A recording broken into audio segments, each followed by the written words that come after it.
Hello, good afternoon বন্ধুরা। শুভ নববর্ষে সকল বন্ধুদের জানাই শুভেচ্ছা। তোমরা সবাই ভালো থেকো, সুস্থ থাকো, সারা বছর ভালো থাকুক এই কামনা করি। আজকে আমি নিরামিষ মশলা পনির তোমাদের সামনে বানিয়ে দেখাবো। অপূর্ব সুন্দর স্বাদের রেসিপিটি দেখতে হলে আমার সাথে থাকতে হবে। এখানে আমি 200 গ্রাম মতো পনির নিয়েছি। পনিরটাকে চৌকো করে প্রথম কেটে নিয়েছি। নিয়ে তারপর পনিরের মধ্যে একটুখানি উপর থেকে লবণ দিয়ে পনিরটাকে কড়াইয়ের মধ্যে সাদা তেল দিয়েছি। তেলটা যে গরম হয়েছে তখন আমি পনিরের পিসগুলো দিয়ে ভালো মতো ভেজে নিয়েছি। এই ভাজাটা কিন্তু হালকা ভেজে নেব। ভাজা হয়ে গেছে, দেখতেই পাচ্ছ তোমরা কতটা আমি হালকা এখানে ভেজেছি। লাল হওয়ার আগেই তুলে নিয়েছি। তারপর এখানে হাফ কাজু আমি নিয়েছি, 15 থেকে 20টা নিয়ে ভালো মতো ওই তেলেই ভেজে নিয়ে তুলে নিয়েছি। নিয়ে এদিকে গোটা গরম মশলা, তোমাদেরকে দাঁড়াও কাছ থেকে এনে দেখায়, গোটা গরম মশলা আর জয়িত্রী নিয়ে আমি ভালো মতো একটা ফ্রাই প্যানে ভেজে নিয়ে শুকনো নিয়ে একটা মিক্সির বাটির মধ্যে দিয়েছি। আর ভাজা কাজুটা দিয়ে একটা শুকনো পেস্ট তৈরি করে রাখবো, একটু কিন্তু জল দেবে না।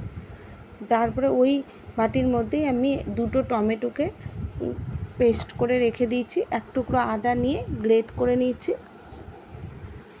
আদাটাকে গ্রেট করেই দিতে হবে এই রান্নাটায়। তারপর কড়াইয়ের মধ্যে সাদা তেল যে ছিল তার মধ্যে আরেকটু সাদা তেল দিয়ে হাফ চামচ মৌরি আর হাফ চামচ গোটা জিরে দিয়েছি। দিয়ে একটু ভাজা ভাজা হলেই একটু আদা গ্রেট করা আদাটা দিয়ে দিয়েছি।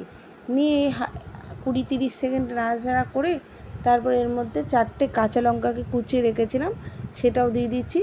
তারপর হলুদ দিয়েছি, দিয়ে এক মিনিট মতো নাড়াচাড়া করে 1 চামচ কাশ্মীরি লঙ্কার গুঁড়ো দিয়েছি, লবণ দিয়েছি, দিয়ে আবারও ভালো মতো একটু নাড়াচাড়া করে নিয়েছি এই 30 সেকেন্ডের মতো। দিয়ে তারপরে এখানে পেস্ট করে রাখা টমেটোটা দিয়েছি।